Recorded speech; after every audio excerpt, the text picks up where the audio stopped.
Welcome, everybody. Good Good morning. morning. Thank you, everybody, for joining us on this Saturday. We're going to give people a couple more minutes to join us.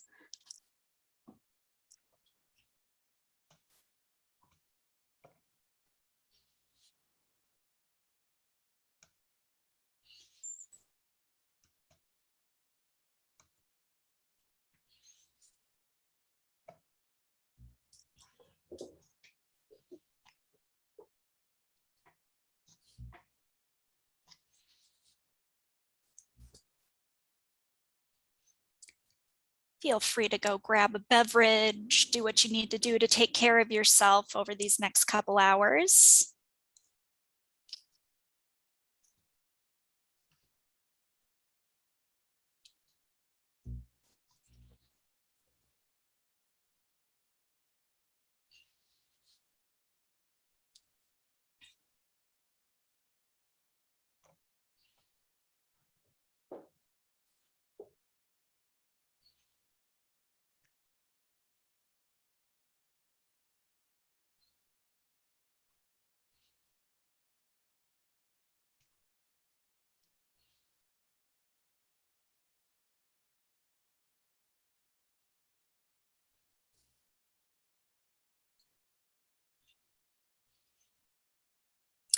And in the meantime, if you want to enter in the chat box what program you're in and where you're calling in from, that would be fun to see.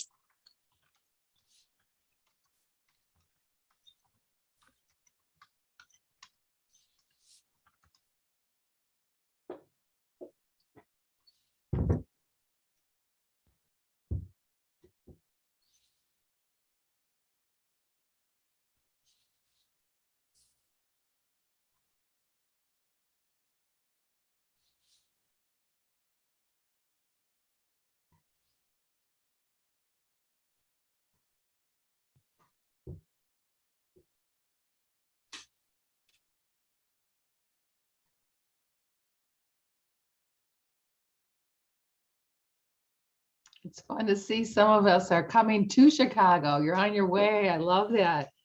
From the Syracuse airport. Wow. Well, welcome. Oh, wow. It's great.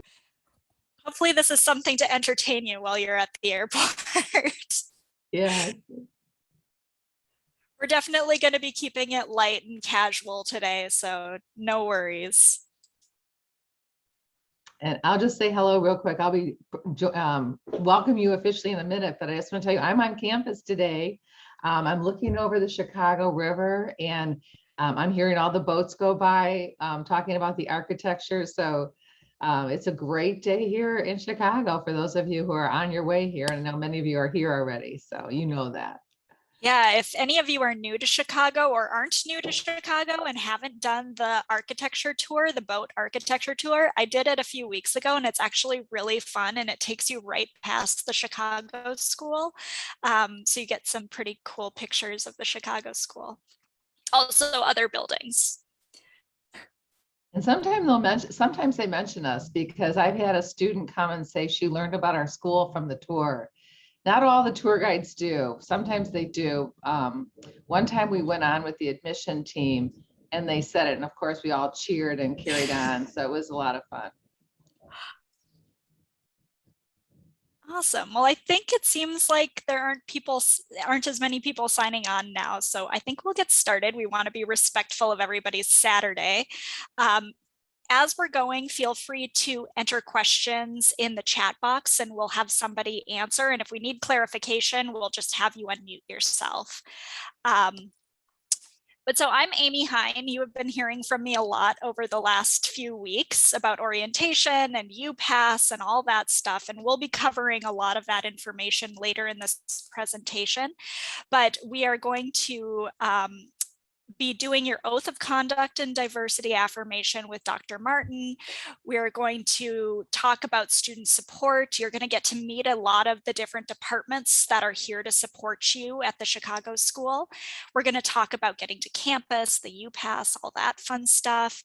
And we're going to actually do a little walkthrough of Canvas, your online learning online learning platform. Try saying that 10 times fast on a Saturday morning, and the website as well. So with that, oops, I'm going to hand things over to Dr. Martin to introduce herself. Well, thank you, everyone. And I am so thrilled to meet you.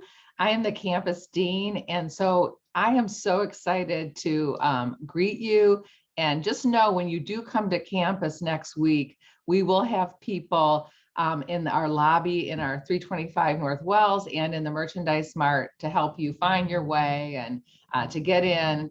If you haven't already gotten an ID, we'll help you do that as well. So a student ID.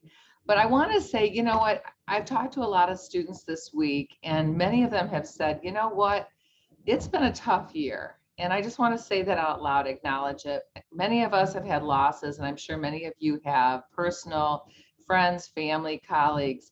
But I really want to commend you for taking this time to invest in yourself. A lot of people are saying, well, I'm just going to wait this out. But you know what? We need competent practitioners, no matter what program you're in, whether it's business psychology, clinical mental health counseling, applied behavior analysis, if you're a BA student, no matter what, doctoral or master's, you're really taking this time to invest in yourself, your future, and make a difference in our world. So we are working, I know you've done research on our school. You wouldn't be coming to our school, our university, if you weren't really interested. Many of you maybe heard from a friend or a colleague or a professor that recommended us. We are a wonderful university. We've been around for 42 years, and that might seem long to some of you and others not so long, but for a professional school, we were one of the first in the country. And what our goal is to really develop competent practitioners. And what we mean by that is you're going to get all the research, the book work, all that, but you're also going to have time working with real populations, diverse by age, gender, ethnicity, race, sexual orientation, because our goal is that when you graduate, you are ready to hit the ground running and really give back to an organization right away. So you've had experience actually with developing your skills, your training and your skills. So that culturally competent practitioner is a really important thing. Our university has 4 pillars. It's another word for values, but education, innovation, service to community, all wrapped up with diversity. And you'll see that when you get here. It's in your curriculum. It's the way we speak, the way we do things. And that's really important. Another key piece is your faculty. So your faculty are all active practitioners. That means that if they're in business psychology, they're doing coaching or they're working with an organization. One of the things our business psychology faculty do is they do leadership training at Metropolitan Family Services, huge organization in Chicago. They also have done some coaching with the Bulls and different things. So fun different things. But many other of our faculty have small clinical practices, or they work at a partner like Howard Brown, or they do some volunteer work.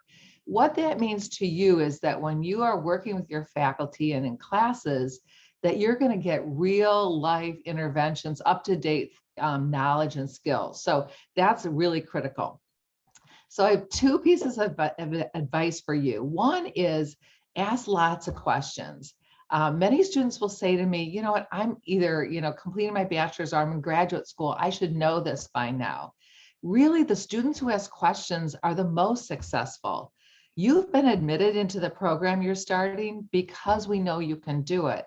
But you need to advocate for yourself when you need help with writing support, or maybe statistics tutoring, or maybe you just want to vent one day. You're feeling kind of overwhelmed. You have a student support counselor, you've got a department chair, you have faculty.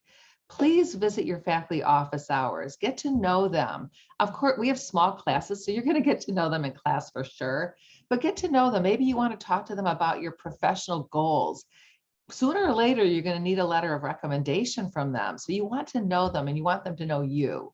The other thing is get involved as much as you can outside the classroom. We have a great diversity center. We've got lots of fun social events, colloquium, where you can learn about research. You'll be able to help maybe participate with faculty on research. Maybe you would like a leadership position at our Chicago School Student Association. just know that this is a journey you're starting, and everyone you meet will be your colleagues of the future in this wonderful profession. So I want you to make the most of it. And I know you'll be busy at times, but really try to make the most of the whole experience as much as you can. So now we are going to do the first step in our journey, the very first step of entering this profession in our school. And that is doing our oath of conduct and diversity affirmation together. So you probably will see this on the screen. I think we're going to still leave you muted because when we're on Zoom, there's a delay, depending on your bandwidth. So I want you to say it out loud, though. I'm counting on you to say it out loud with me, even though I won't be able to hear you. Okay, so get ready. We're going to start it together. As I join the Chicago School of Professional Psychology community, I gratefully acknowledge the privileges inherent in becoming a professional in my chosen field and willingly accept the responsibilities that must accompany those privileges. I understand that I am responsible for my behavior and that I must uphold the highest standards of academic and professional integrity throughout my education and my professional life. I will hereby adhere to the standards of conduct outlined in the TCSPP Student Handbook, and I hereby commit that I will conduct myself in accordance with the values and standards expressed therein. I vow to be a person of principle, compassion, strength, and courage. I will conduct myself with dignity and civility and show kindness and respect towards my classmates, my professors, and all persons at all times. I hereby affirm to actively participate in the Chicago School learning community by embracing its commitment to understand and respect individual and cultural differences. As such, I will seek to gain knowledge of human difference that I may increase my understanding of myself and others. And lastly, I will seek to build an environment of mutual respect and inclusion where all are valued. Now, I know our diversity affirmations are a little different depending on which one you're looking at, but the one, I'm sorry, Amy, I had the one that we've been doing in person, but one of them you say when you get here and one you're going to say at commencement. But bottom line, what you're really saying is, I believe in being honest. I want to learn about myself and others, and I want to accept people how they are and really get to know them and be open. People are going to think differently than you, and that's great. No matter what profession you're in, I can tell you, being able to listen to truly understand another person is an art and a science, and it takes practice and diligence. So anyway, I know this is an exciting day. There's many, many things, that you're going to learn today, but I want you to know we're here to support you. And we really want you to be successful. We need culturally competent practitioners even more today than before COVID. And we're so excited that you're taking this opportunity to invest in yourself and our whole community. So thank you, Amy. I'm really excited to meet you all in person soon. And definitely you'll be receiving emails from me as well with a welcome video. So I'll pass it back to you, Amy, and everyone have a great day. I'm gonna leave now because I'm working to get our campus prepped and ready for you to come next week. So have a great orientation, everyone. Thank you so much, Dr. Martin. So with that, I'm actually, give me 1 second here. I'm going to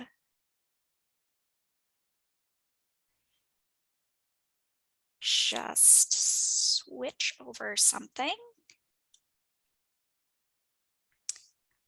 And I am going to hand things off to my colleague, Joey Rosado, to tell you a little bit more about student support.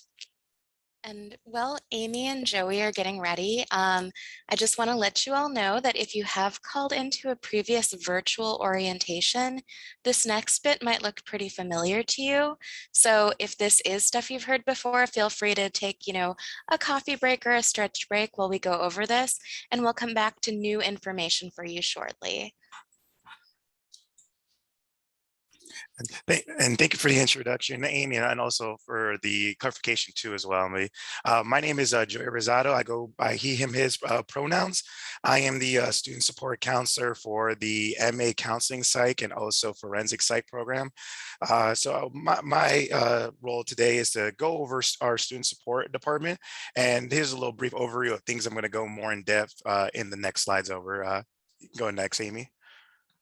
So student support. So the assistance that we could provide to students is registration. Let's say if you experience any kind of registration issues on the portal. So let's say, for example, when you're trying to register for a course, you notice that the section is full and you would like to see if you try to get registered for that respective section. You can reach out to us at student support and then we'll connect with your respective departments to see if we could able to accommodate that registration request. And another instance that you can reach out to us about registration is, let's say you have to retake a course. The registration portal doesn't allow you to re-register yourself after you've taken a course for one time. So you'll reach out to us and we'll be able to get you into that retake session depending on what respective course you need. We could also give you clarity and clarification on our policies. We do have a lot of policies here at the Chicago School. So if there's any questions or concerns you have surrounding a certain policy, you're more than welcome to reach out to us and we can, try to break it down and provide that clarity in terms of to help you understand what that specific policy is. And also we can assist with any paperwork. Let's say dropping a course, that you're deciding to switch programs. Let's say if you need to take a leave of absence due to circumstances, we could guide you through the paperwork that we have at our school to make sure it's accurate and also things are processed and everything goes smoothly. We also assist with accessibility accommodations. Another student support counselor that's going to be talking later on, Natasha Rusi, facilitates the accessibility accommodations process. So she will be your go-to person for any accessibilities accommodations you need while you're inside the respective buildings in the MART and 325 and also your respective courses. We also assist students international students with our services and making sure they're compliant with their F1 visas and also what courses they need to be within compliance. And we also provide information on our campus resources that we have here at the Chicago School, such as the UPass, as my colleague Amy Hine will discuss more later on, and also the other resources that like IT and career services and community partnerships as well that you'll get a chance to meet and get to know more later on. And lastly, if there's any kind of questions or things that you don't know about, we are your point people to either point you into the right direction in terms of connecting with a department or an individual that can answer your question, or be able to answer that question in its own right too, depending on what the situation and also what question you have. And lastly, our office hours are Monday through Friday from 9 to 5 p.m. Central Standard Time. And our general inbox is chiefstudentsupport@thechicagoschool.edu. And our phone number that will take you to our general phone lines is 800-595-6938, which will take you to our automated system. And then you'll hit option 2 to get to our student support line. Next slide. So the information I wanted to present to you all is our academic catalog and also student handbook. In the academic catalog and student handbook, I'll have our list of policies here at the Chicago School. And we asked you, like, when you get some time to review over the policies and procedures that we have at the Chicago School and also our financial aid information, just so you can, become familiarized with it. And if you have any questions or things that seem confusing, you're more than welcome to reach out to us in student support and we're able to provide that clarity on that specific policy. And also your respective programs of study. There's like a little section in the catalog where you can look for your respective program and you can get more information about the requirements, courses that you can take further along in your program, and also any kind of general information of another program that you may be interested in to apply, let's say, in further down the line. So when you get a chance, we do recommend checking out this academic and student catalog for that information. And the next thing is we have these acknowledgement forms for students that didn't get the opportunity to come to in-person orientation. We have orientation acknowledgement forms that we ask students to fill out, just to show that they participated during all the orientation activities. There's a link that we'll put in the chat that will take you to the acknowledgement form that's located on the Early Connect on Canvas. So if you're actually able to sign that form on Canvas, and you'll get an automated response saying that the form was submitted and it was sent to us at our Chicago Student Support General inbox. So we asked students to submit those by September 5th for processing. And I just want to jump in really quickly and clarify one thing. So when you call student support, you're actually going to select option 1 and then option 2. So it's kind of like a 2-step process. So just to clarify, I know our thing said select option 1, and I think Joey said option 2. So neither is incorrect. They're both correct. But first you select option 1, then you go to option 2. Yeah, and we've got a question in the chat. Will we receive a paper copy of the handbook? No, it is hundreds of pages. So we are not going to print all of that out for you. It is available online, and actually you can contact your student support counselor and we will help you navigate to the applicable section. So we just want you to know this handbook exists, know you're governed by policies in it, and then reach out to us if you have questions about anything you want to do that might be impacted by a TCSPP policy or procedure. And so you received a link to Early Connect, and that's where you can find that acknowledgement form. So yeah, we'll repost the acknowledgement form link in the chat box, and as well as the student handbook link. So let's just really quickly, because I think we didn't do this earlier and probably should, let's just say what departments we are the student support counselors for. So again, I'm Amy Hine, and I am the student support counselor for our MA Clinical Mental Health Counseling, as well as our Clinical Psychology PsyD programs. I'm Emily Hilleran, and I'm our student support counselor for school psychology, both EDS and PsyD, as well as ABA, grad certificate, MS, PhD, and the dual degree ABA and clinical counseling psychology. Oh, geez. All right, Joey.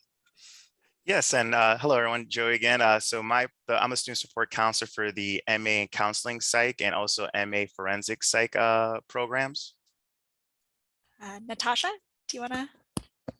Thanks, Amy. Hi, everyone. Natasha here. I am currently the student support counselor for the business psychology programs, incoming bachelor's completion programs, and you'll likely see my name if you're in clinical PsyD, although Amy will be your main student support counselor. We kind of share that support role.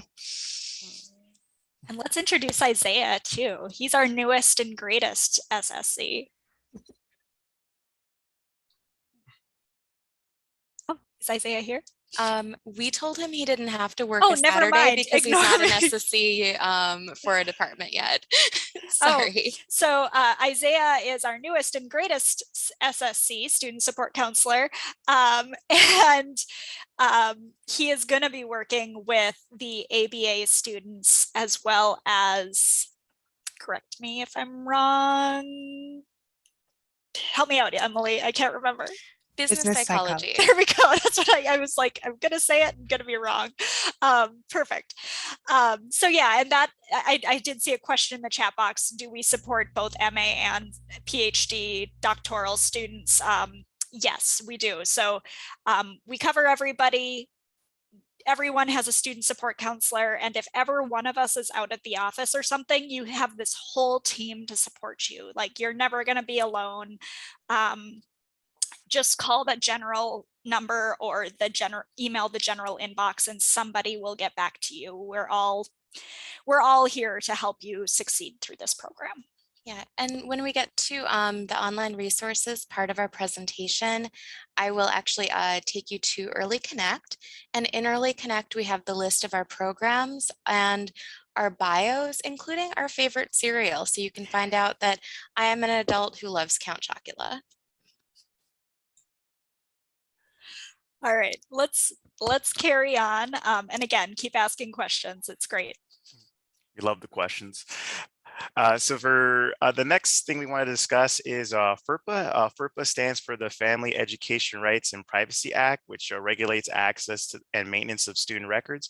We just wanted to inform students of the rights that they have while they're students at the Chicago school surrounding FERPA. Students have the right to inspect and review their educational records. Students also have the right to seek to amend any educational records that they notice that there's an error attached to them. And they can also, students also have the opportunity to limit disclosure of information from those records.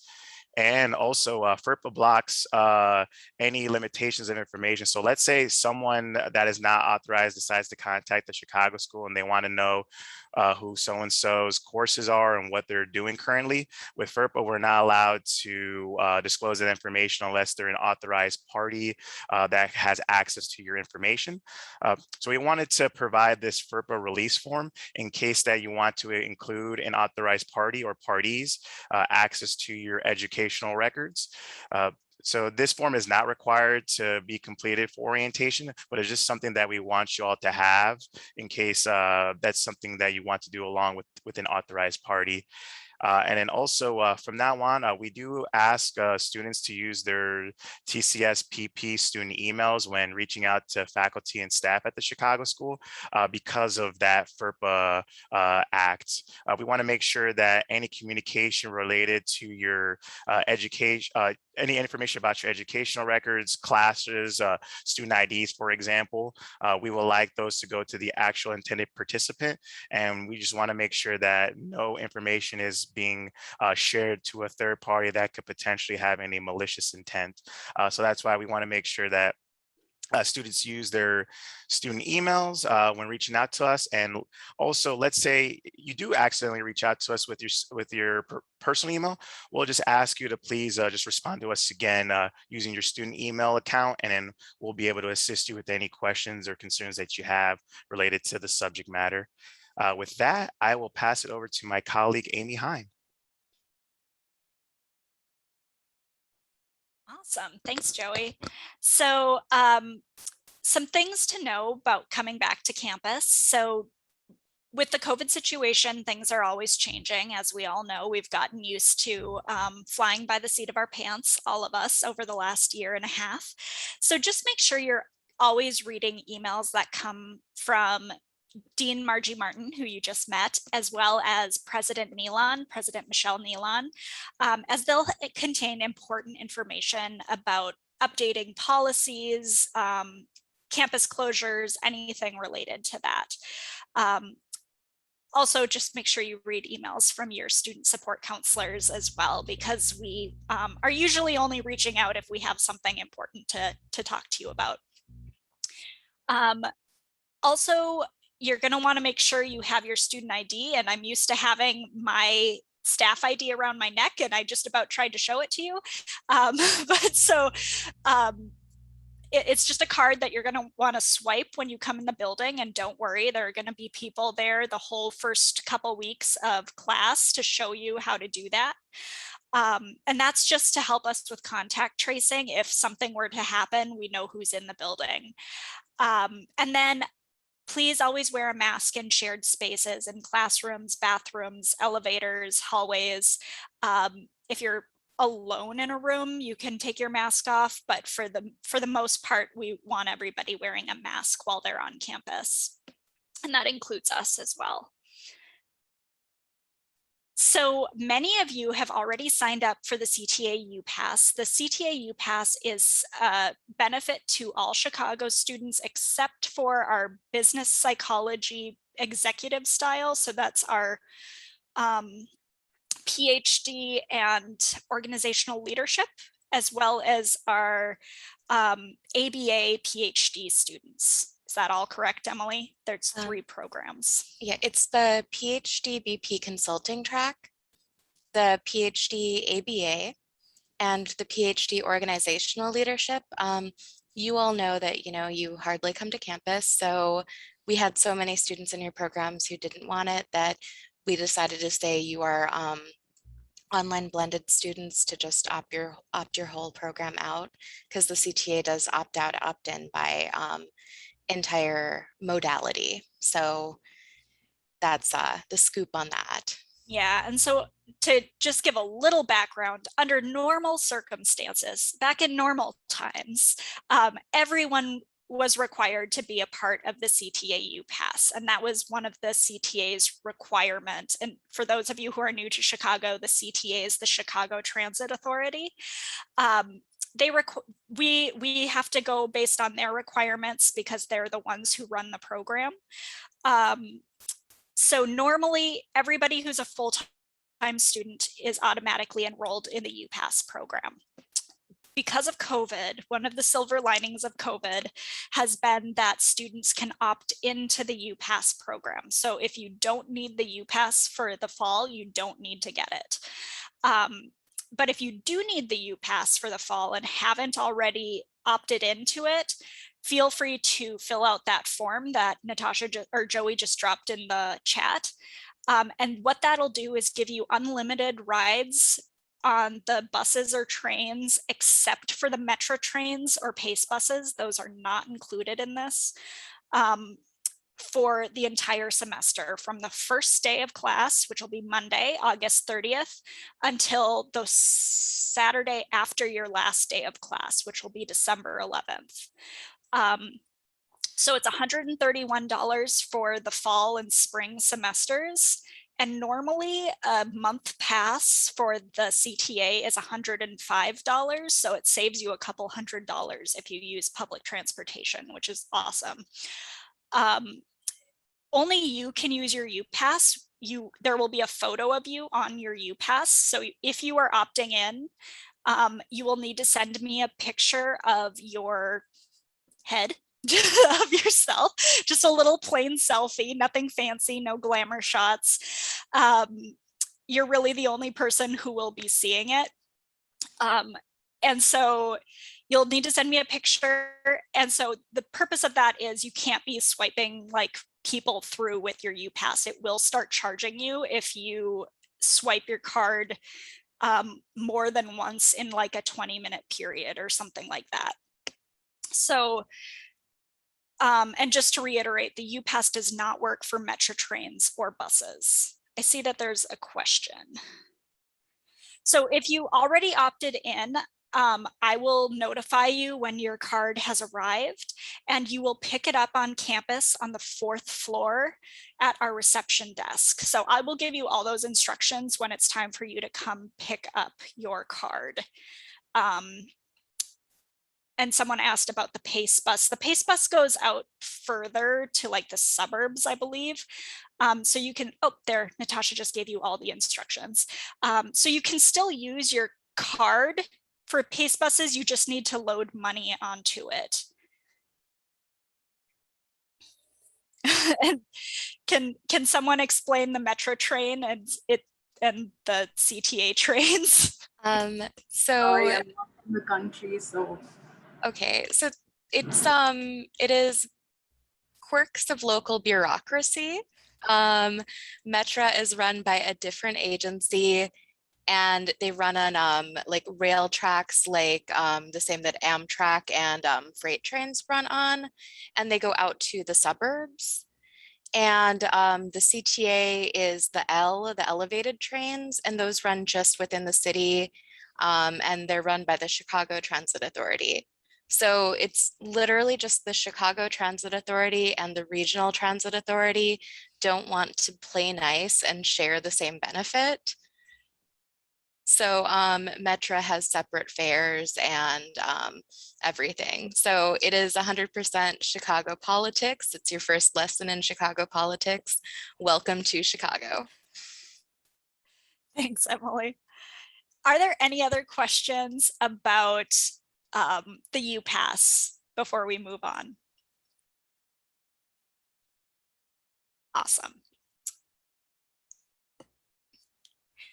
So all of you will need to get a student ID. If you haven't already been to campus, the easiest way to get it at this point is to email just again, similar, you can use the same photo for your UPass as your student ID.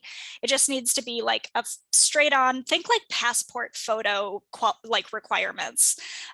Just like straight on, full picture of your head. It can't be cropped in any funky way. Like, we're not trying to be artsy with these photos. And just email that to 325 mailroom at thechicagoschool.edu with your full legal name, your student ID number, which Emily will show you how to access in a little bit, and your academic program. And then we will let you know when your ID is ready to be picked up at 325 North Wells on the 4th floor reception desk. So in general, if you need to pick something up from us on campus, it'll be on the 4th floor reception desk. When in doubt, go to reception. Any questions about your student IDs? Oh, you're a quiet group today. All right, I'm going to hand things off to Natasha, who will share with you about some other student resources. Thanks so much, Amy. So hi again, my name is Natasha Rusi. I use they, them, she, her pronouns. And I am a student support counselor, like we mentioned before, but I am also our ADA liaison for the Chicago campus. And what that means is that I handle all things disability accommodations and access related on campus. So I'll just be talking a little bit about ADA services. So requesting services, go over some information on assistive technologies you have access to as a student for disabled and non-disabled students alike, and then a great wellness resource that you have access to called Student Solutions. So to dive into ADA services a little bit, I just want to give you the brief, like 30,000 foot overview of disability accommodations. So essentially, the Chicago School, we offer disability accommodations and access related accommodations for disabilities and medical conditions. And accommodations are formal documented adjustments that we make to make your classes, the building, everything that we do here at TCSPP accessible for you. And those can be implemented anytime throughout the semester. Sometimes students will ask, do I need to do it before the start of the semester? Do I have to do it at the beginning of my first year? But you can request disability accommodations anytime by submitting a form and documentation from a provider to accommodations at thechicagoschool.edu. And we'll be giving you some links later on with more information on accommodations and accessibility. So, you know, you can get more information there, including the form and what it is we're looking for in that provider documentation.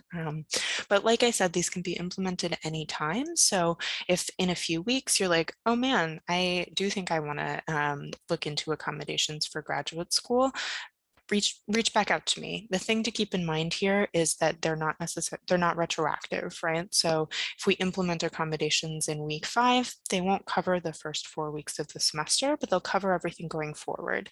So if you have any inkling like, oh, I think this might be something I want to look into, please reach out to me. I love to talk through what the options are, through what your experiences are, and think through, you know, what barriers we can help mitigate for you to increase access. That's what we're here for. So to say a couple words about assistive technologies, this is the most truncated assistive technologies presentation because there are so many options, which is also a thing that I love to talk about just forever and ever. But some to put on your radar, the first is Kurzweil 3000, which is an assistive technology that really goes beyond just accommodation. It's a software that is great for note-taking. It has organization capabilities, and you know, there's translation. It does all kinds of things. So I like to recommend that students check this out kind of early on in the program to get a sense of how it can help support you in your academic development. Sorry, Natasha, can I interrupt with a question? Sure. We have a great question in the chat asking what constitutes a disability? Is it just physical disabilities?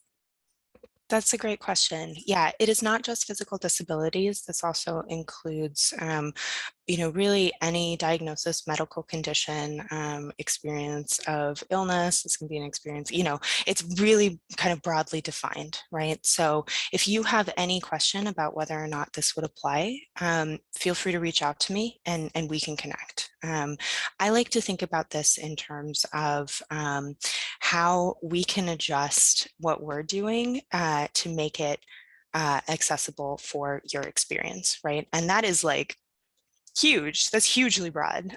So if you're like, oh, maybe this applies to me, like hit me up, let's talk about it. And we can think through what next steps would look like.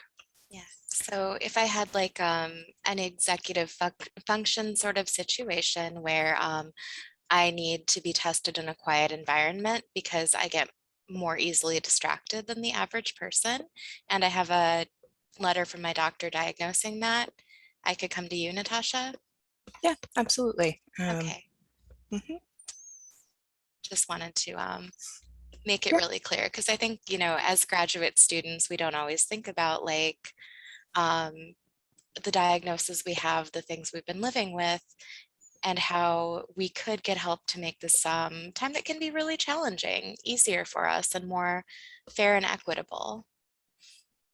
Yeah, absolutely. I think there are a lot of, this is branching into a much longer conversation about access and equity, which I am down to have literally any time if you want to have that conversation. But yeah, there are a lot of reasons why people think, oh, I'm in graduate school, I shouldn't need accommodations, I shouldn't need help. And one thing that is going to be a theme and has already been a theme throughout this presentation, starting with Dr. Martin's excellent advice, is we're here to support you and we're here to help you. And there's nothing wrong with needing help. In graduate school, one of the things that you're learning is how to locate yourself as a professional in the work that you're doing. And that involves taking advantage of the resources that are here. So like I said, we can have a long conversation about access and equity, but yes, utilize your resources. So thinking about more resources, more assistive technology resources. I also like to point students to the immersive readers that are available in Canvas and Office 365. You'll learn a little bit more about those platforms later on, but the immersive readers are great because they read to you. So if you're, even just multitasking and you're like, okay, I'm going through my syllabus, an immersive reader will read your syllabus to you while you take notes, right? You can think about really using technology to help if you have different learning styles, right? If you process by listening, if you're kind of visual, if you process by speaking, I can connect you with speech to text. So anyway, all of those things are available for disabled and non-disabled students alike. So I think the next slide just has my contact information there and some links to learn more about ADA services and some FAQs about accommodations. So you'll get a link to this presentation in Early Connect.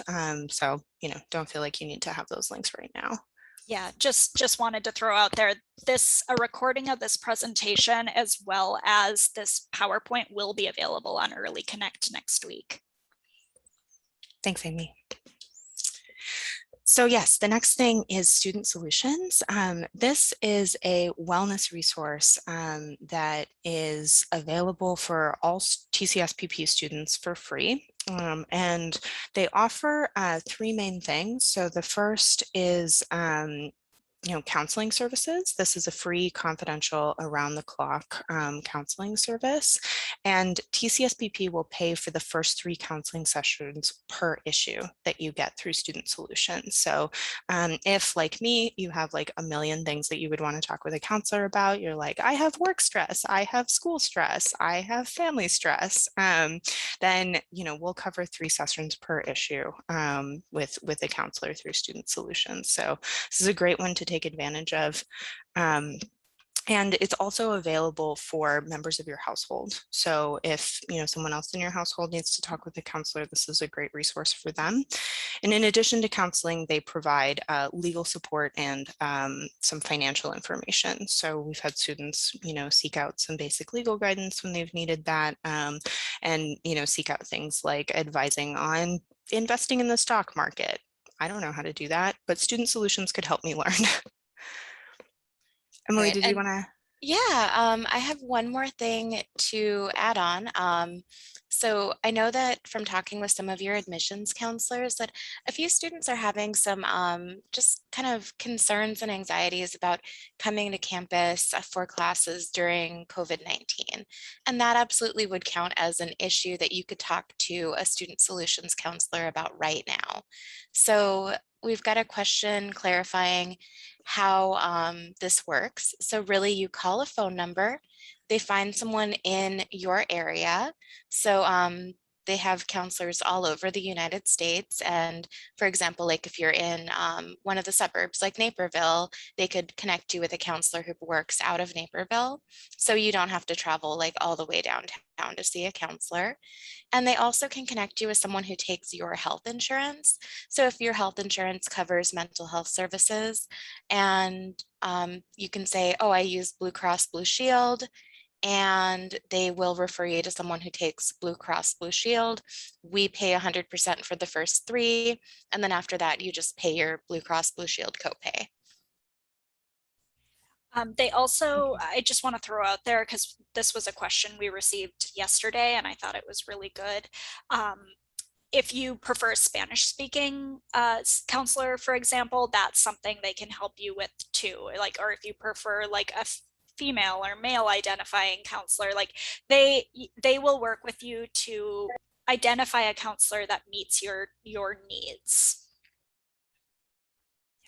Absolutely, those are great clarifications. And we got another question in the chat about psychopharm or medication management referrals. And I think that is likely something that Student Solutions could help with since they make those connections to providers in the community. And what I recommend is for students to check out their website. It's that guidanceresources.com. You can set yourself up with that TCSPP web ID and just check out what they have available on the website. You can give them a call and just say like, hey, these are the things I'm looking for. Is this something that you can help me with? And like Amy and Emily clarified, they can really help make whatever connections it is that you're looking for, or at least start to refer you out. Emily also added in the chat that if you're looking to see a counselor on campus, the Interwoven Center is a fantastic resource for that. That is the counseling center that's associated with our forensic center on campus. So we do offer some counseling services in person there through Interwoven. And the resources through Student Solutions are either going to be on the phone or referred out, whereas Interwoven is in our own community. So, you know, not that our community doesn't overlap. I think with the referrals you would get from Student Solutions, it certainly does. But Interwoven is run through the Chicago School. And I think that is it for me. Any other questions folks have about Student Solutions, Assistive Technology, ADA accommodations?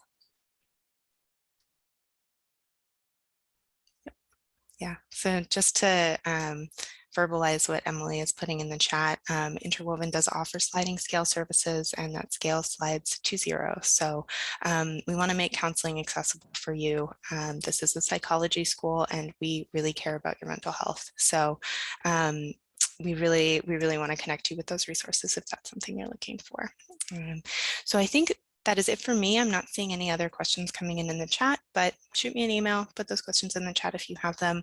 And I'm going to pass it over to Charlie to help out with IT. Charlie is not Alex, by the way. Take it away, Charlie. Hello, everyone. Yeah, people tend to confuse me with Alex. Yeah, anything related with technology, you guys can come to us. If you have issues with your email, connecting to the campus network, software-wise, anything technical, you can come to us. Worst case scenario, if we're not related to that field, we can point you in the right direction. And yeah, we are available on campus 8 a.m. to 6 p.m. actually, weekdays. And weekends, 8 a.m. to 5 p.m. Yep. Let us know if you have any questions. You can always call the help desk if you have an emergency. A lot of times it's actually easier if you call the help desk. Things can be resolved over the phone or taken care at the moment. The help desk has a better hours somehow. If you need assistance, they're usually open from 7 a.m. to 9 p.m. weekdays, and weekends 8 a.m. to 5 p.m. Central Time. I know the hours look a little different there, but yeah, it's a little, we have more hours for the help desk. Yep, let us know if you have any questions, and hope to see you around.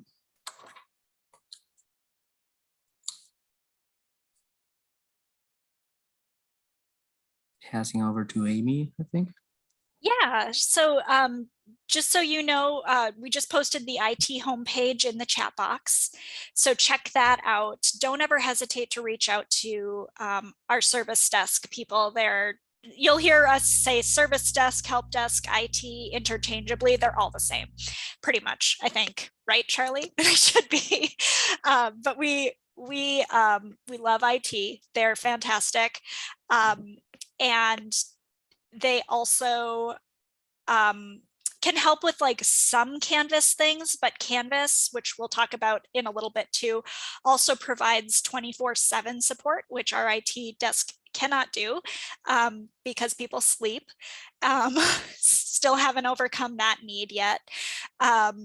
So if you do have IT questions related to Canvas, you can reach out to the Canvas support desk any time of day if you're working on things at 3 o'clock in the morning and suddenly have issues with your Canvas. This is the contact information for them. They also have a YouTube channel, and you can check out their help center at canvas.com as well. The other really cool thing for you to know about is that you as a student have unlimited printing at the Chicago School. So if you need to print out a bunch of things for a class, go for it. We do have one color printer on campus on the 7th floor. And just be mindful of the fact that like many people will need to be using color printers. Like if a bunch of your classmates have the same assignment, they'll probably be needing the color printer as well. So just be mindful of how much time you're taking up on the various printers, but specifically the color printer. Just be respectful of everybody's needs. You'll be using a PIN. You'll swipe your student ID and then enter a PIN, and there's instructions for how to set that up on the website, I believe. Am I forgetting anything? IT related? The free printing is a pretty sweet deal as a student. I remember in my undergrad, I couldn't print things for free. It was 10 cents a page. So If I may. Yeah, go for it. Yeah, so there are some good guides in the website, but a lot of times we get those requests to set up the PIN code. Don't hesitate. We have 2 offices on site. One is in the Mart building. As soon as you get into the suite, you will see it on the left side, 4th floor. And the office in the Walls building is located in 537. So coming out of the elevator to the right side, the first office. Yeah, you will most likely see someone in those offices. If not, don't hesitate to call the help desk and they will let us know if you need assistance. Regarding Canvas, it's basically a third-party company, so we don't have that much access to those resources. But if there is an access issue, or it's a lot of times it's better if you reach out to us first, because we can save you a call to them. I know that they support a lot of institutions, and sometimes they have waiting calls with over 30 minutes. So yeah, we can probably assist you without needing them. Yeah. Printing issues, yeah, everything goes through PaperCut. The site, the community site, I don't know if, let me check real quick here, this the website to see how updated it is. Give me just a second, please. So if you go to the community.thechicagoschool.edu and you hover over menu, you will see under student resources, technical services, and there you will be able to, you have some guides that can help you for password resets. We do get some of those calls, but you can actually use the site to reset your password. If you have any problems, just reach out to us, but that's an option there. Students have to, should update their passwords every 6 months for security reasons. And yeah, everything related to technical services is there as well. So I see accounts wise, computer labs, students get a Microsoft Office license. I think that's important to know. You can save some money there. Some discounts, we do have some loaner laptops for specific cases. And yeah, printing, software training, wireless setup, Fisher, all those guys are there in that technical services side. Yeah, and let us know if you have any questions. Passing over to Emmy again. Thanks, Charlie. So yeah, just want to highlight that as a student, you also have access to a bunch of different discounts, which our wonderful librarian David put in the chat as well. So you can see that through the IT website, which if we can just post that link one more time, that would be great. You can see what different things you could get discounts for. I'm pretty sure you can get discounts to buy a new laptop, all sorts of stuff like that. Cool. All right. I am going, speaking of our wonderful librarian, I'm going to pass things over to David Sibley. And I will stop sharing my screen so David can share his.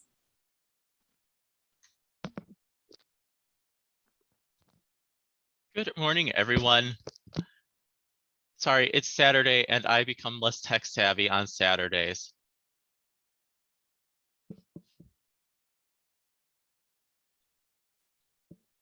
Can everyone see my screen? Or Amy, I can see your face, so thank you. All right. So this is an exciting morning for me. This is the first time I've had only 3 tabs on a browser all week. So I know where everything is. So my name is David Sibley. I'm the university librarian. I'm actually in charge of all of our library operations at all of our campus locations across the country.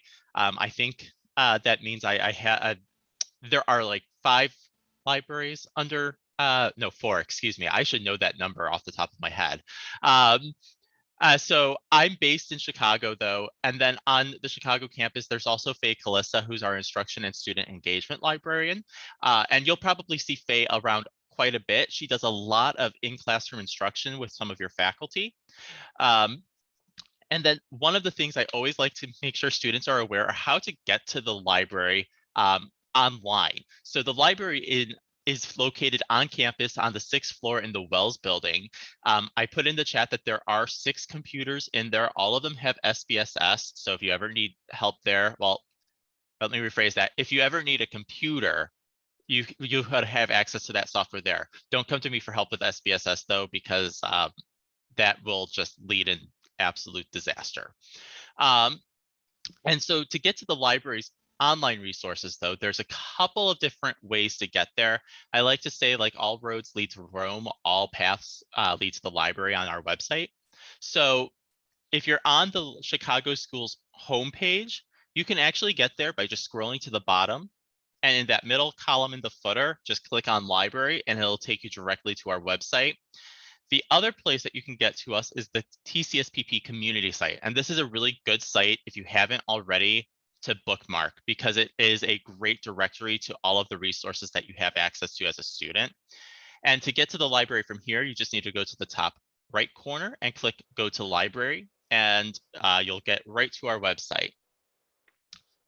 So once you're on the library website, there's a couple of different things that are available to you from here. And if you ever need help, there is in the top, oh no, that's not the top, in the bottom right corner, a little box for chatting. This is our chat service.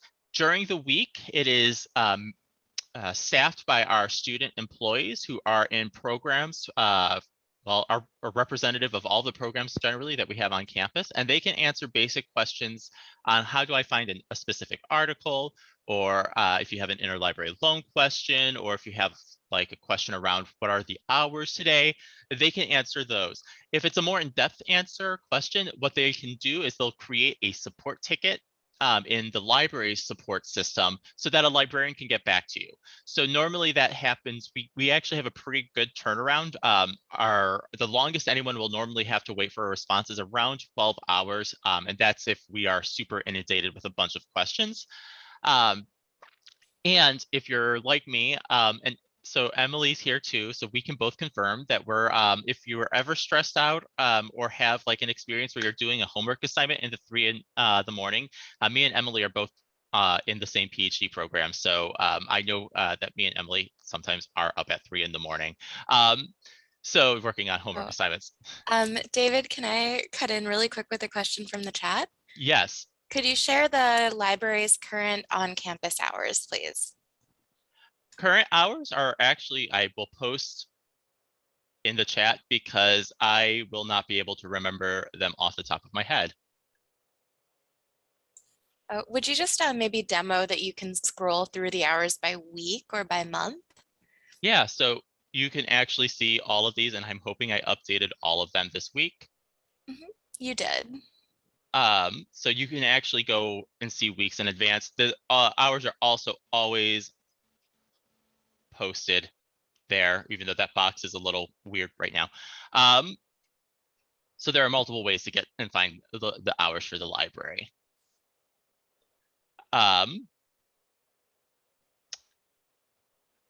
Anyway, for our chat service, if you're ever doing work at 3 in the morning, you can actually still get help. We are part of a global chat cooperative as a library. So what that means for you is that if you are doing that late work, you have access to help from people who are staffing or from other libraries in other time zones across the world. So if you're doing work super, super late, you're probably getting help from a librarian who might be based in King's College London. And so there is some really cool stuff there. And if they can't answer your question, again, they'll create a support ticket in our system, and we'll get back to you normally the next morning. So the chat service is a really just great tool if you ever need help. If you ever... Oh, sorry, another chat question. Hi, do we have reciprocal browsing with other libraries? We do not. So I'm guessing that this is a student, Kelly, you're probably asking more about iShare. And so the libraries are not part of iShare. If you're from Illinois and you went to some of the schools here, there was a program called iShare where you could go to other libraries. We are not a member of iShare. So unfortunately, we don't have that kind of relationship where you can borrow, but we still do offer interlibrary loan services. So we can still get materials from other libraries should you need them. It's just a slightly different process than what if you're, again, coming from some of the other schools in Illinois, what you might be used to, because Illinois is pretty unique in that it has that iShare program. So if you're coming from other states, you probably have no idea what I'm just talking about. Don't worry about that.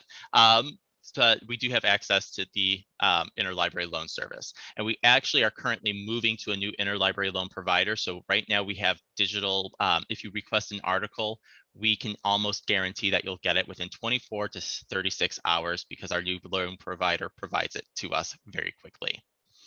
And it's all integrated into our system. The other thing that you'll do is make use of this OneSearch platform for searching for articles and materials. This is a really great place to start doing any sort of research for assignments. And once you start getting to your thesis and dissertation phases, is a really great place for that work. This will search around 98% of all of the library subscribed content. So it is very, very good at getting people to some of the stuff that they need. And you'll also notice that we set it up because sometimes your faculty will ask you to search for just peer-reviewed journals.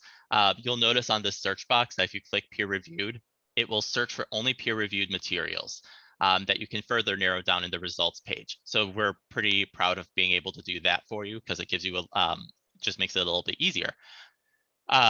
If you go down to the middle column here, you'll see that we have some other resources that could be helpful.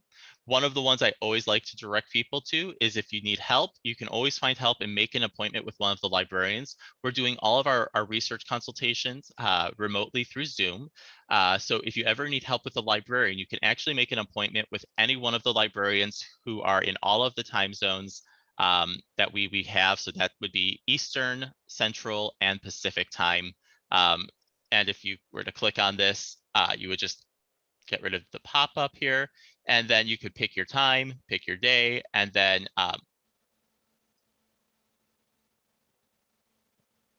click continue, and then you would just have to give us some information so we can best help you, because we do a lot of prep before we meet with you, so we can give you customized help.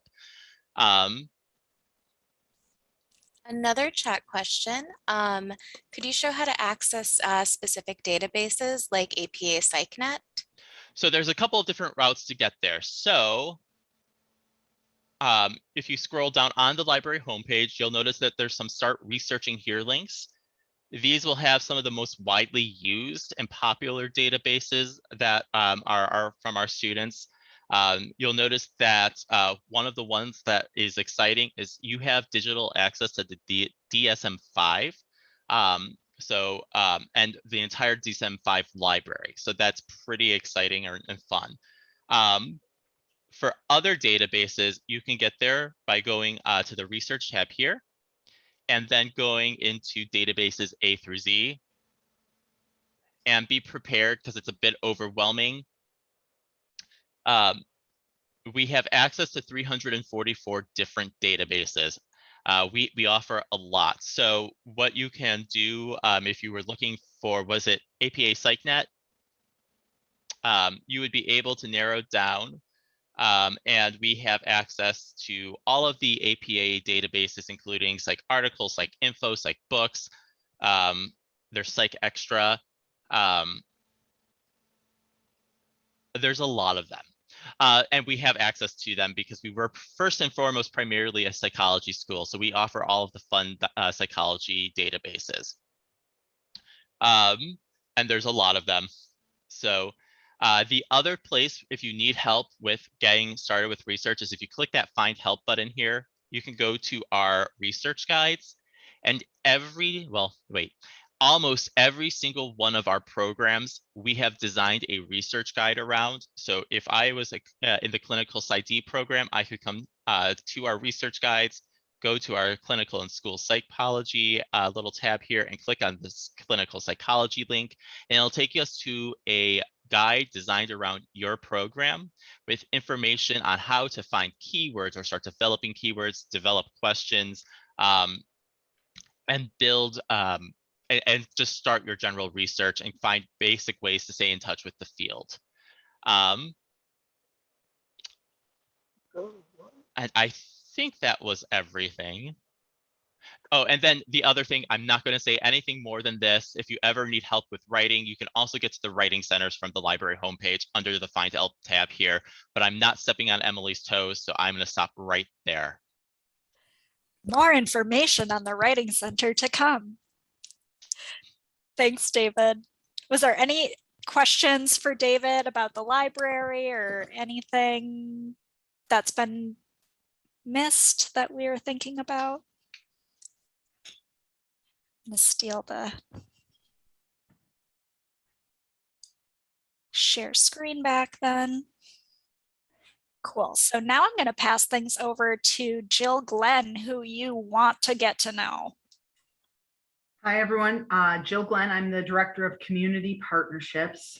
When you take a deep breath from the academic side of things and the library and all that's involved in that, we're going to go over to something that hopefully is going to energize you in the work that you're doing and remind you why you're spending all your time studying. So I am in charge of your first opportunity to get connected to the community. So the minute you step on campus, we try to provide opportunities to let you get out there and serve your community. And you can do that as a volunteer through federal work study, fellowships. There's all different kinds of opportunities. So on September 15th, we are hosting a virtual job and volunteer fair from 12 to 1. This is an opportunity to get and meet all of our partner sites. We'll have 30+ sites there. It's just like a regular fair. You're going to go into breakout rooms. You're going to meet the partner sites, learn about what they have to offer, and decide if that's something you want to add into your schedule. I know many of you are super busy, whether it's with families, work, and other responsibilities. So we really try to make this broad in terms of what we offer. 2 hours a week virtually from the comfort of your own home, where you can tutor a young person on Chicago's South or West Side, or maybe you want to do 10 hours a week. You really want to get immersed in a community. And this is a way to really start to build your professional self, kind of figure out what you want to do. Students always say to me, you know, oh, I already know my group of teenagers. That's who I want to work with. Then they come volunteer with me for a year and they're like, teenagers are not who I want to work with. So I'd rather you figure that out doing it 2 hours a week than 10 hours a week. So that's kind of how we do that. Next slide, Amy. So how do you get involved? Starting September 1st, we're going to have all of our positions posted on Handshake, which is the school's job board. Charles Kelly from Career Services is speaking next, and he can tell you all about Handshake, how to get on it, and how to utilize it. You come on Wednesday, September 15th, to our job and volunteer fair from 12 to 1. If for some reason you can't make it that day, there's going to be opportunities to get involved. Feel free to just stop by our office. We're in the Merchandise Mart, or contact me via email and we'll be happy to help you get connected. Once you apply through Handshake, you interview with our department. Some of the positions are competitive where they're only taking 1 student per site. Others take multiple students. So there's always an opportunity for everyone. And then what you should do is visit our website. It lists all of our partner sites, who we're connected to. You can check the organization out, see if it's something that you support and believe in, and be part of that. Next slide, Amy. So the second thing we do, and I partner with Emily on this, is the Social Justice Leadership Academy. This is where you have an opportunity to be involved in social justice activities and learn more about that area and how to be more active. So what happens is you're part of a Canvas page and a group of other students, and you earn points through the school's 4 values: service, innovation, community, and education. So if you participate in a protest or a march, you get points for that. If you watch a documentary or a movie on a social justice issue and you reflect on that in Canvas and talk about it, you get points for that. Volunteering in the community, volunteering through our department, you get points through that. So there's all kinds of ways to fill those points. Then you receive a mentor and you work on a leadership project. The mentor is a faculty, staff, or alum who will meet with you on a monthly basis and help guide you in your leadership project. And the leadership projects have been vast. We had a student who lived in the Austin community who decided to do a leadership program for community members to help them be more active and make changes in their community. So he created a training program. He taught it for several weeks and they received certificates for completing the program. So it really depends on what your passion is and where you want to go with this. Most students finish in 1 year to 2 years. And at the end, you get a certificate of completion and we give you a cord to wear at graduation, and you're acknowledged at graduation as being part of the SJLA. So that's what we do in our department. We hope you'll stop by sometime and visit us. Lots of coffee and things to do in our area. Any questions?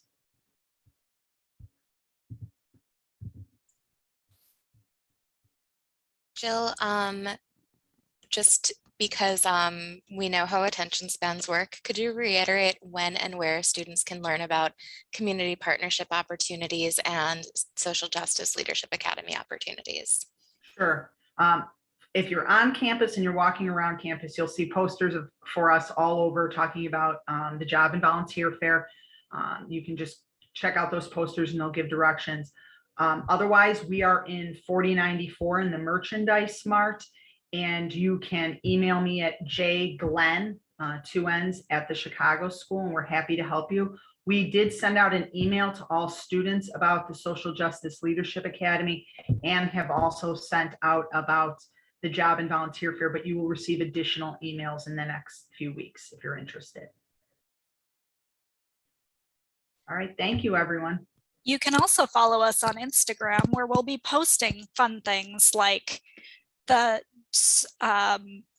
about the job and volunteer fair. Sorry, I can't talk anymore today, apparently. So our Instagram handle is at TCSPP Chicago, which I'll put in the chat. Follow us. We're great. And I promise I'm not the one who runs it. It's actually other students. So it's stuff you want to know about. Thanks, Jill. Now I'm going to pass things off to the fabulous Charles Kelly. Thank you, Amy. Hopefully you all can hear me. Pleasure to meet in this virtual world that we're in right now. Happy Saturday to you all. So my name is Charles Kelly. I'm with Career Services here at the Chicago School. Just to let you know that our Career Services office is a university office. So you can get an understanding that we work with our entire student body across all campuses. I'm located here in Chicago.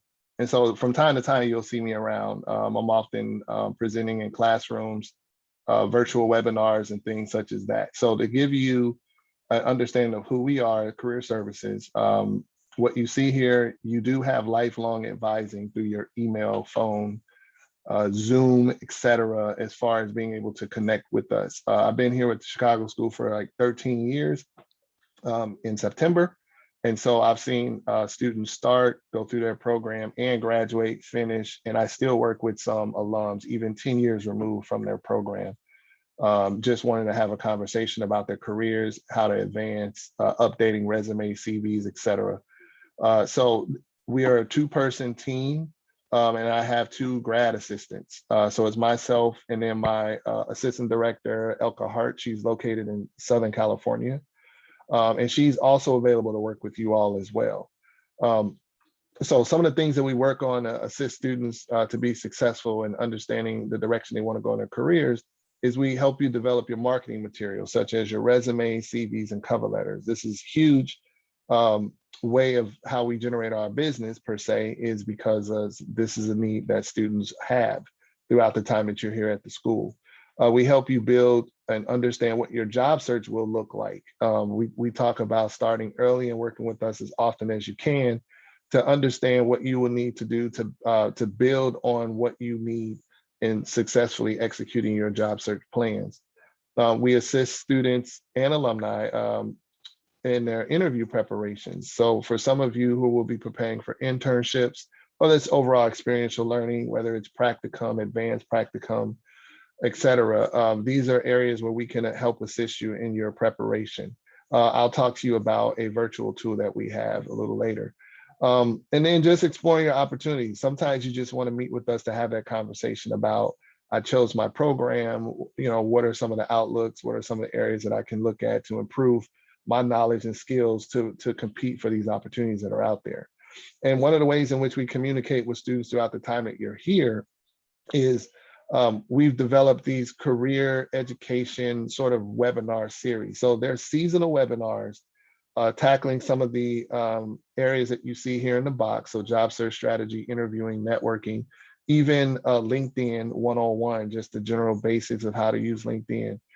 We do this as a way to give you sort of a live tool approach to communicating with you. So if you missed the first one, there are many that will happen throughout your career as a student.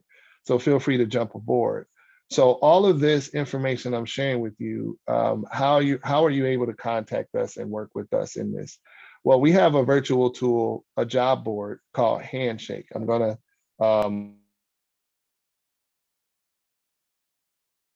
Oops, Charles, I think you accidentally muted yourself, friend. I got it. Thank you, Amy. I saw it pop up. I said, oh no. So I wanted to click into the chat, how to access Handshake. You can find us on in the student gateway under career services, but with Handshake, it's a sort of a one-stop shop. So Jill Glenn mentioned to you about the job and volunteer fair. So in Handshake, you're able to see job opportunities. Under what is the on-campus employment section, you see all TCSPP on-campus opportunities. So you see community partnerships, volunteer opportunities within the community. You see on-campus student employment. So if a department has an opportunity, you can see it there. You can apply there. You can also schedule appointments to meet with the career services staff. You don't have to email us and say, Charles or Elka, what is your schedule like? We sync our calendars in there. So at your fingertips, you're able to access and schedule appointments with us to talk about whatever it is that you want to. So you choose that, you choose the medium in which you want us to communicate with you, and you're all set. Handshake is a very cool tool to be interacting within it. So feel free, log in, use your student email to access and complete your profile and just become active within the system. So it's pretty cool to be able to interact and grow professionally within it. So two tools that we have that I'm highlighting here as a resource that is available to you. One, if you're interested in working outside of the United States, for an example, and you're interested in exploring sort of what is a career or finding a job in like New Zealand, what is that like? So in going global, free of charge, all this stuff is free. You just need your Chicago School email to access. You can go to New Zealand's what is called a career guide. You can look at what are the top job boards that they use there, what are the top industries that are there, how to develop your marketing materials to apply to these jobs. And they'll even give you tips on what is customary as far as the interview process, how to prepare for it. What are some of the customs, the ins and outs on how to do that. They also have a US guide as well, to sort of giving you state by state sort of a guide on how to pursue opportunities in different states as well locally. So that's going global. Also for my international students, if you wanted to research what are some of the companies that may be friendly with regards to hiring international students, there's research and information there of companies in the past that may have done that. So take a look at that. And for those who want to practice interviewing, there's Interview Stream. And here there's a tutorial within the website where it tells you how to use the system, video tutorial, straightforward. All you need is a webcam, answer questions, record those questions, and you can send them to who you would like to critique your interview. You can also self-assess yourself as well. So overall, we're here to assist you in your process. If you have any questions, feel free to reach out to us. My email address, my direct email address is my first and last name. So Charles Kelley, Kelley, Charles Kelley at thechicagoschool.edu. And thank you all for your time today. Enjoy the rest of your Saturday. And if there's any questions, I'm here to answer. Thank you so much, Charles. Does anyone have any questions about career services at all right now? Again, Charles and Elka and Jill are fantastic resources for you. So please don't hesitate to reach out to them. Tiana, you have a question? If you want to unmute yourself, that's fine.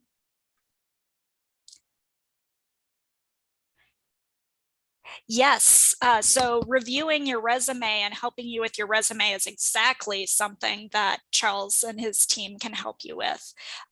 So definitely reach out and that is something that they can work with you on. Awesome. So this has been a lot so far, and it's a lot to absorb. So let's just take a 5-minute break, go grab some more coffee or water, take a potty break, do what you need to do. And let's come back in let's come back at 11:30. And then we will do the Canvas and website overview. And then if any of you missed your in-person sessions, we're going to have you break out into your department sessions. But for now, go get some water, coffee, potty break, take care of yourselves. We'll be back at 11:30. Yeah, and just a quick timeline overview for everyone. Plan on taking about 30 minutes for the Canvas and website overview. So we'll turn you over to your departments right at noon.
All right, we're at 11:30. And again, we know everybody wants to get back to their Saturday. So I am going to hand things over to Emily, who's going to go over some really important information for all of you on how to navigate Canvas and our website. Hi, everyone. Welcome back. I don't know if anyone else like me just realized they left their coffee in the other room, but we will get through it together. So I'm Emily. I am the Associate Director of Student Support, and I am also our Writing Center Coordinator here at TCSPP Chicago. And so I'm going to start by walking you through what our Writing Center does and how to book an appointment. Then we'll move through some resources on our website, show you some features of Canvas we really want you to know about, and just at this point, answer any general questions you have left before we turn you over to your department. We'll shoot for the session taking about 30, but if we take longer, we can let the faculty know to hang out until we get all your questions answered. So let's kick things off. I'll share my screen and I will take you to our Writing Center website to begin. And of course, my screen will freeze before we do this. Okay, here we go. So we're going to go to community.thechicagoschool.edu. This is your landing page for basically all of the departments and services that you've heard from here today. The community site has our bookstore linked here. So if you haven't ordered textbooks, this is where you can go to get your book list. I do recommend grabbing those ISBNs and then shopping around.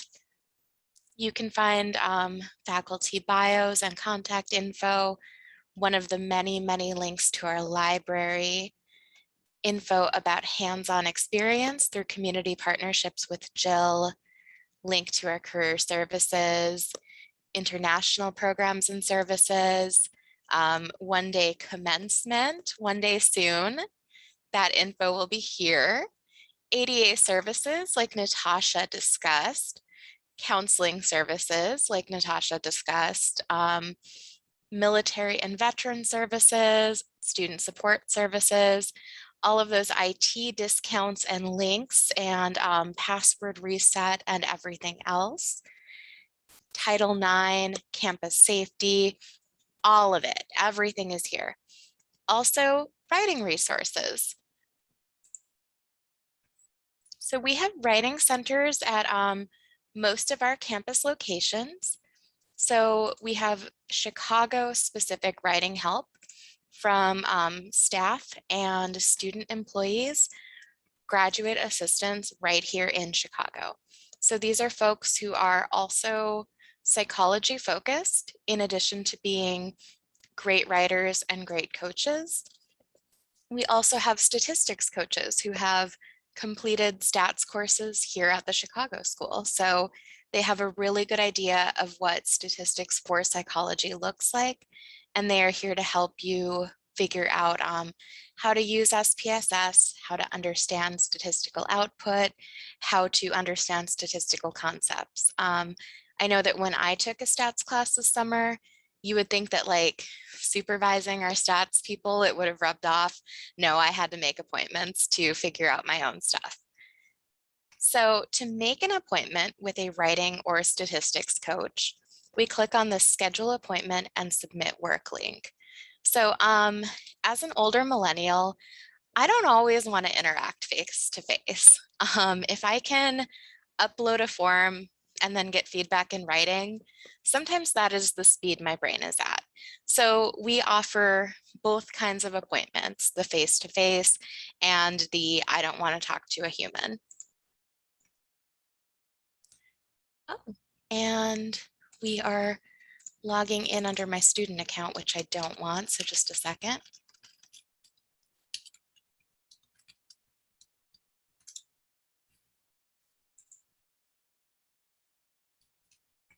So now we're going to watch a screen load for a second. Sorry about that, y'all. I think I might have opened the wrong browser to do this portion, which would track with leaving my coffee in the other room. Okay. Let's try something else here.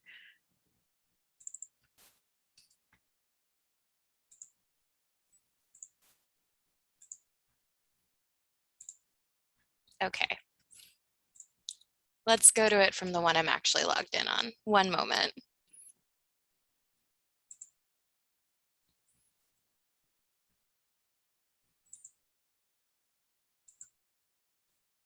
All right, so here is our online schedule. It will just pop up very nicely for you.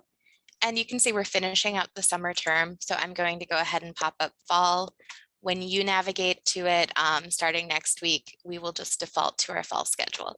So any of these white squares, these are times that people have available to either meet with you or view your work. We have coaches available both online and on campus. So let's say I want to have a face-to-face meeting about my writing with Lisa, one of our writing specialists, on campus on Monday. So she's got a white square available at 2. I click in that white square. It defaults to an hour-long appointment, but we can also allow you to schedule an hour and a half if you know you've got a bigger piece of writing. We do limit it to an hour and a half per appointment and 1 appointment per day, just because at that point, it's really hard to keep revising and you're likely to kind of gloss over and start to miss things.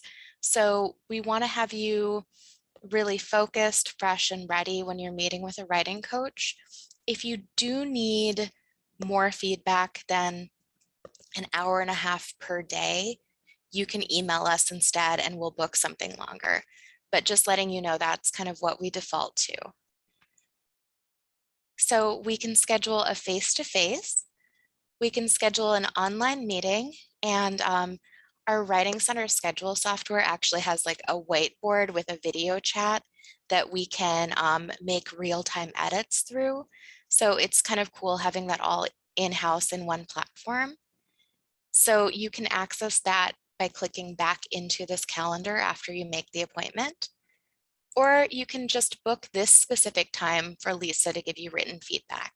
So rather than having to wait until your paper is done and ready to send us an email and then wait another 24 to 48 hours for turnaround, if you know right now that you're going to have a draft ready to go Monday at about noon, you can book an appointment with Lisa for Monday at 2, upload your file at noon, and then go take a nap because you pulled an all-nighter. And Lisa will review your paper while you're napping. So it's a great way to kind of schedule your time, make the most of our resources. And we just need a little bit of info about your course, instructor, assignment due date. Is it actually in APA format or do they not care for this particular assignment? And if your instructor is like, you need to go to the Writing Center, we'll ask some follow-up questions like, what are the things your instructor really wants you to see? Where do you think we should focus to help you do the best in this class and revise in a way that meets your instructor's expectations? Because we're writing for different audiences, right? And that means different disciplines, but also different specific people. Then give us as much info as you want to about what to focus on. If you want to paste from the assignment sheet directly into this, that is totally fine. And then you can upload up to 3 files.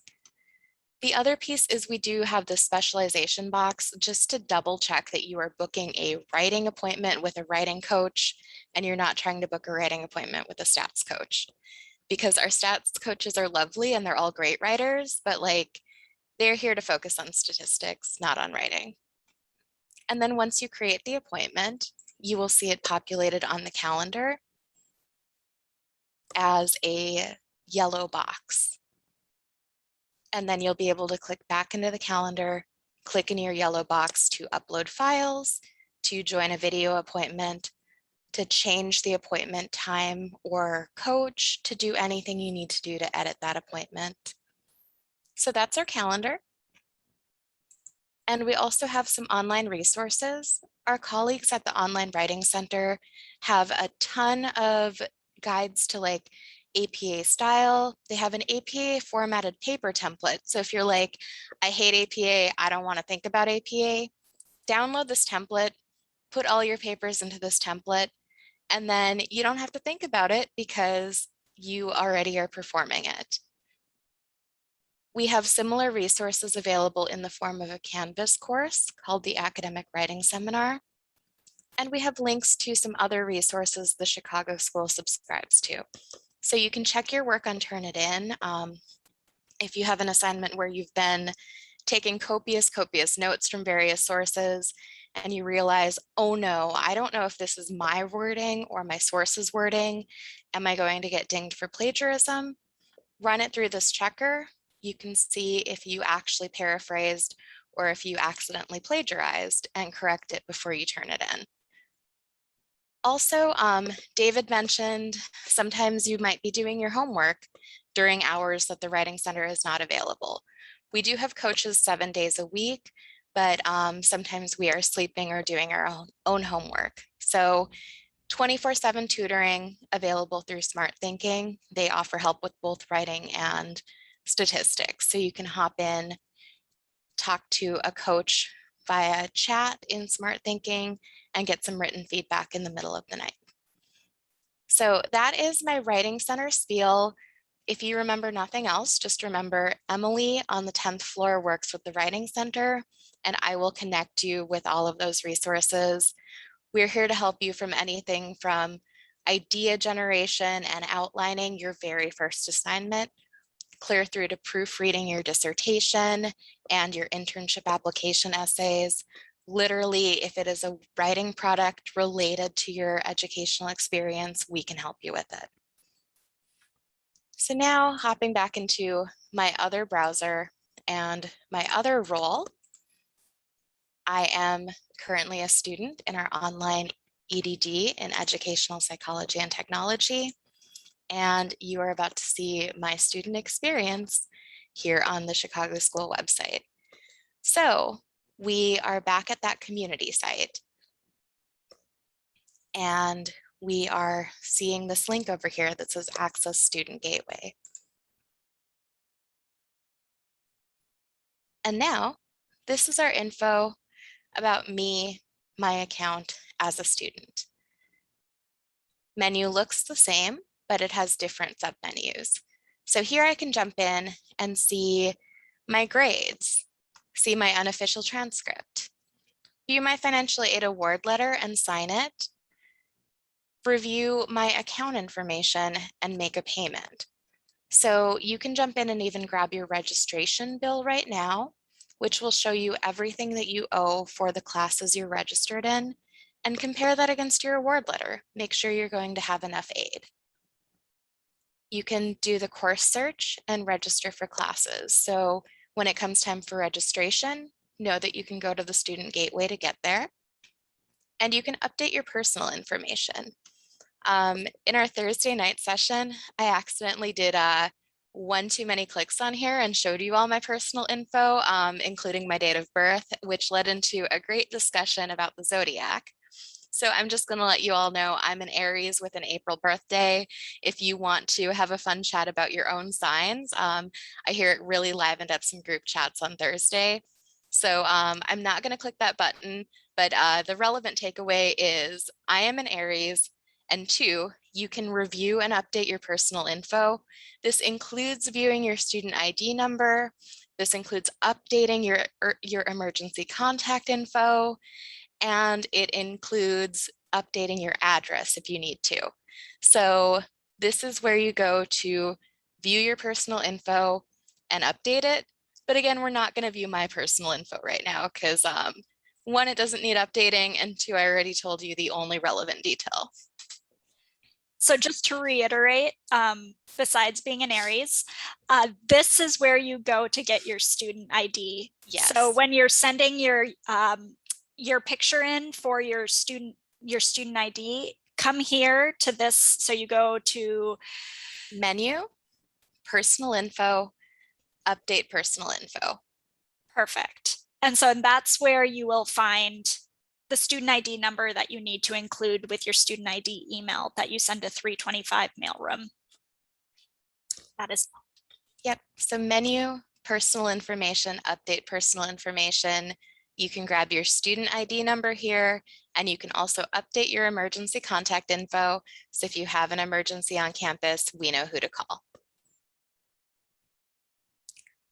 So browse these menus, check them out, find your financial aid award letter, make sure you're set there. You can do a degree audit at any point when you need to like coach yourself through, okay, I've made it a third of the way through my program. I've made it halfway through my program. That degree audit link will kind of keep you looking at what you have left and how much progress you've made. I've used that as a student. I sometimes need that motivation because going to grad school while you're working full time, it's hard. We all get tired and we all need motivation. Next up, we've got your email here. So you can click to access your email. You can click to access your OneDrive and a link to Office 365. So that's where you can get at like Word and PowerPoint. You can collaborate through PowerPoint. You can build surveys. You can do all kinds of things.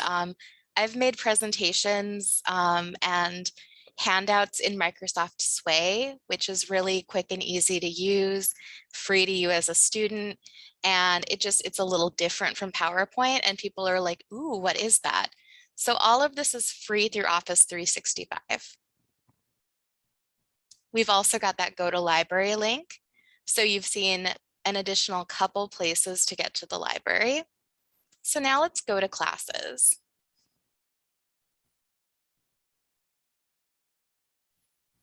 Okay, and of course I logged in with the wrong account here. So now we're looking at my staff account, which is totally fine. So you can see Early Connect program and other courses you're enrolled in. There's another view that is really helpful, which is the list view. And this will show you upcoming assignments and due dates. Yeah, actually here, I'm going to just pause sharing for 1 second while I log in to the correct account. 1 moment, please. Any questions, concerns, anything going on in the chat, anything we can help you answer while I correct my mistake here? We have a couple questions in the chat. One, I think maybe Amy could help with. So we have a question about, can we email our info for our school ID and just take the picture once we get on campus? Yes, you can. If you can send the picture ahead of time, that's just easier. But yes, you can certainly come to campus and just have your photo taken there. You'll just want to come to the 4th floor and tell them at the front desk that you need to have your photo taken for your student ID, and they can do it for you right there. Not at the front desk, but they'll show you where to go. Perfect. Thanks so much, Amy. And the other is a Canvas question. So Anna is asking, what if the Early Connect is not popping up on your dashboard? Oh, what if Early Connect is not popping up on your dashboard? So do you have this activity view that I'm showing you right now, the list view, or do you have the card view that has Early Connect?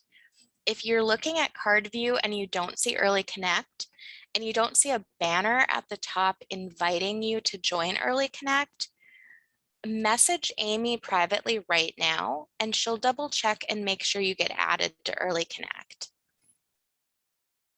So you should either see a banner at the top inviting you to the course, or you should see the course listed when you go to dashboard card view. And if you don't message Amy, you might be brand new and we'll get you added ASAP. Yeah, definitely. Sometimes it takes a minute for our systems to talk to each other. We also have a question about syllabi. So do syllabi get posted the first day of classes, or have some been posted already? Some have been posted already, and if not, they'll be posted by the first day of class.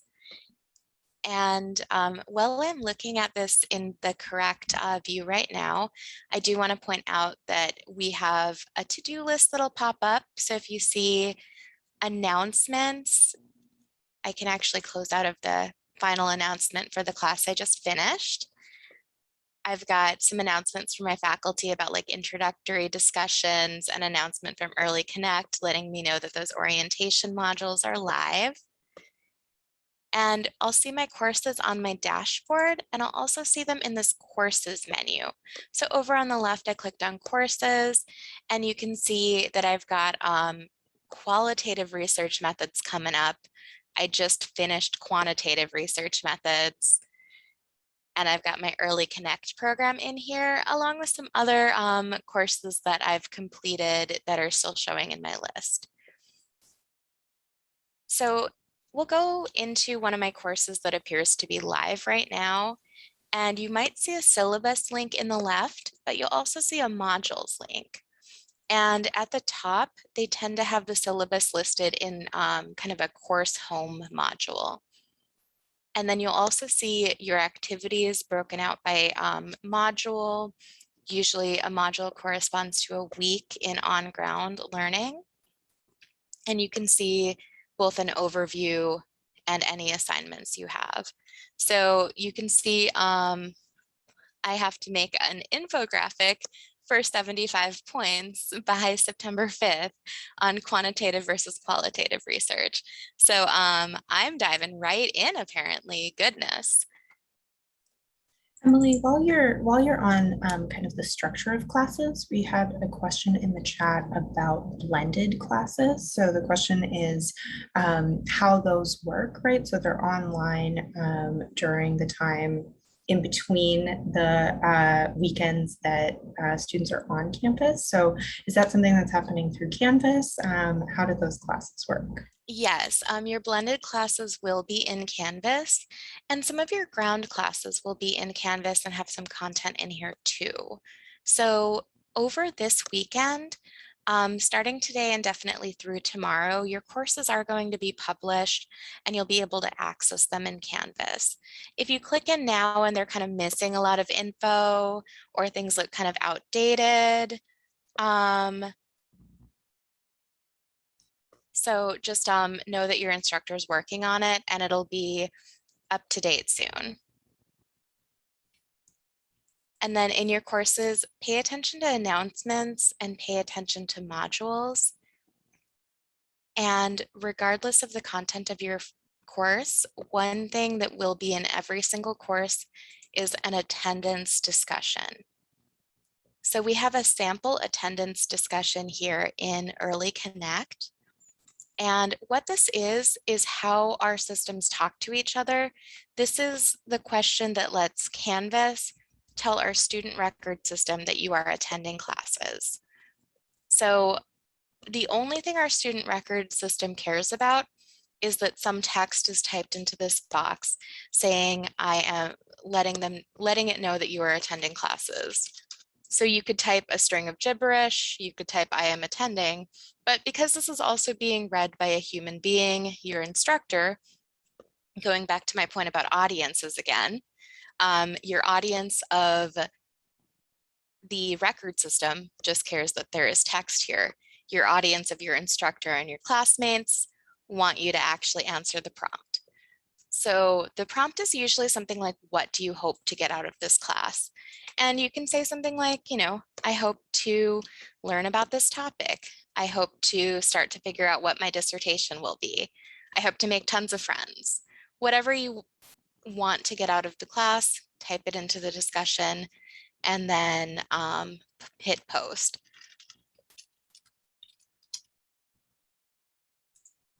And that's it. It'll pop up in the discussion. You'll see other students' posts. You can reply to them if your instructor asks you to, or if you just would like to. And you need to do that for every single course, every single semester. That's how our system knows that you are attending that class and you plan to continue to be active in that class. So other questions about Canvas, about going to class? And you can also edit or delete your post. So I'm going to delete this post right now.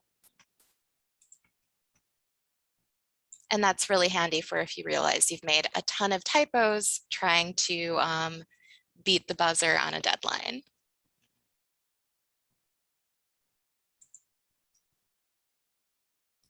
Anything else from the chat, Natasha? Awesome. Okay.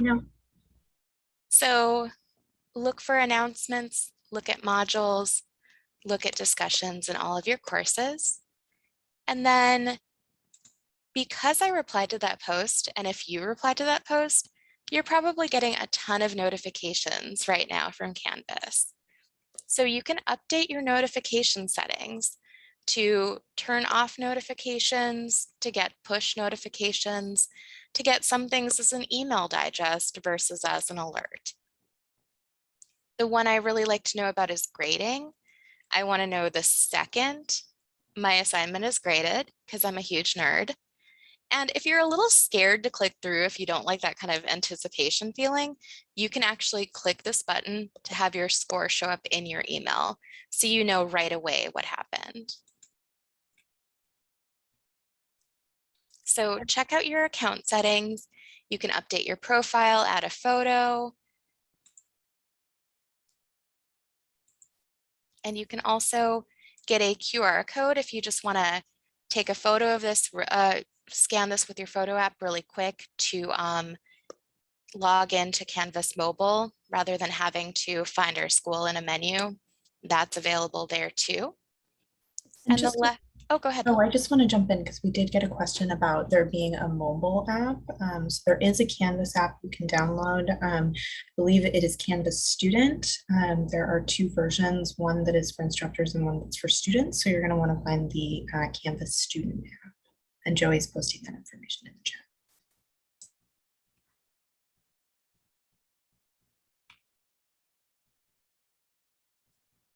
All right. And the last Canvas feature I wanted to show you all is the calendar, because I think this is really cool. This shows all of my upcoming deadlines and all of my past deadlines. It gets a line through it after you've done the assignment. So this allows you to keep track of what you've checked off and what you still have coming. So you can see I've got introduction discussions, and those are literally just those attendance discussions due.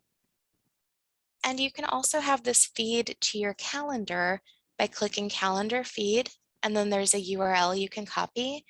And lots of easy discussions available online. Just go ahead and Google how to add a calendar to Google, iCal, Outlook, whatever your preferred calendar app is, using a link. And that's just that calendar feed button gets you the link. So you can see I've got deadlines coming up for my classes, and I've got deadlines coming up for Early Connect. And it color codes it per class as well, which is really great for keeping organized. So that's my Canvas overview. What website questions or other kind of overarching questions do we have at this point? What can we do to help you feel comfortable before classes start?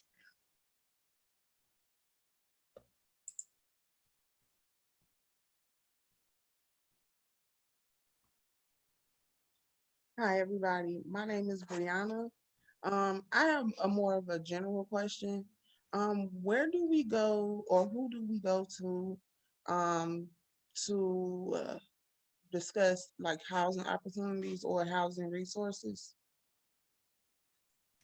Yeah, so our admissions team have some links and info about housing resources. We don't have student housing through the Chicago School, but they've got some great housing search companies that they've worked through in the past and have connected students with.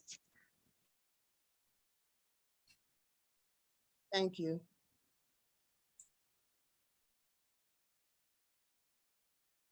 You can also, if you're looking for roommates, you can fill out the roommate finder form, which I just put in the chat box, and that'll add you to a report that I send out weekly to anyone who's filled it out. And you can read everybody's answers and see if there's anyone who you feel like would be a good fit as a roommate, so that you don't have to cover rent entirely by yourself, because who can do that in Chicago or anywhere? And then we had a question about health insurance. So domestic students, so most students won't have access to health insurance through the Chicago school, but because health insurance is a requirement for international students, you can find info under International Student Services. There should be a link for health insurance. If not, reach out to the international insurance folks. Okay, yep, Insurance General Resources. So insurance under International Student Services. For domestic students, for US citizens, we do ask that you go through healthcare.gov to find a health insurance plan, because starting school is a qualifying event to get you on into a new health insurance plan.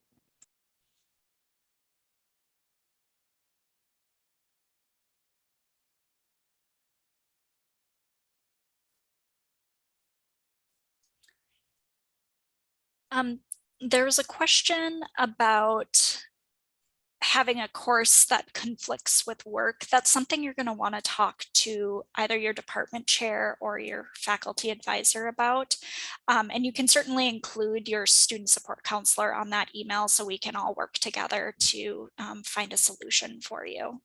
Yeah, so Molly, definitely reach out to your PD professor, and you can CC me on that email since I'm the student support counselor for ABA. Awesome. So before we send you off to your departments, I'm just going to quick do one more thing with y'all. If my computer cooperates with me, that is. Give me 2 shakes of a lamb's tail here.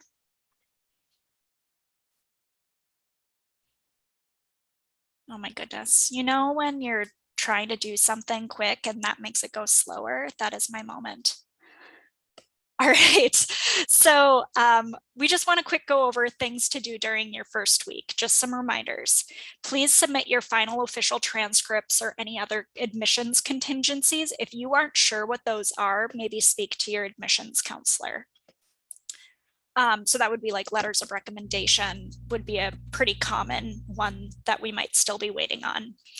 As Emily talked about, please make sure you post attendance in every one of your courses on the first day of class.